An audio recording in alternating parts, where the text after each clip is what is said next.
PAB Sukkur पारां ईद जा तोहफ़ा राशन तक़सीम ऐं इफ़्तार डिनर जी तक़रीब मुनक़िद कई वई। जंहिंमें मेयर सखर समेत सियासी समाजी ऐं ॿियनि मोज़िज़नि जी शिरकत ॿुधण ऐं ॻाल्हाइण खां महरूम माज़ूर माण्हू बि हिन समाज जो हिसो आहिनि। जंहिं लाइ असां सभिनी खे गॾिजी माज़ूरनि जी भलाई लाइ कमु करणो पवंदो। मेयर सखर जो तक़रीब खे ख़िताब इन सिलसिले में सखर प्रेस क्लब जे हाल में Pakistan association for the blind ज़िले सखर जे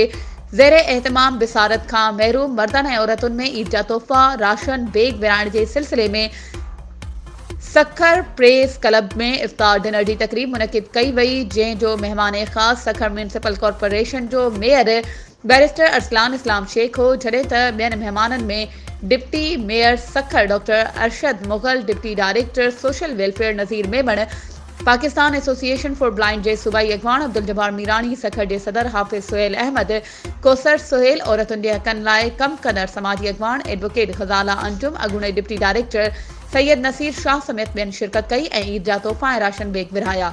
सखर जे मुख़्तलिफ़ इलाइक़नि मां आयल 100 खां वधीक मर्दनि ऐं औरतुनि खे तोहफ़ा ऐं 50 खां वधीक राशन बैग्स पाकिस्तान नाबीन ऐं माज़ूरनि पारां हर साल वांगुरु हिन साल बि मेंबरनि खे ईद जा तोहफ़ा फ़राहम कया विया। वधीक ख़बरुनि ऐं अपडेट्स जे लाइ असांजे चैनल खे सब्सक्राइब कयो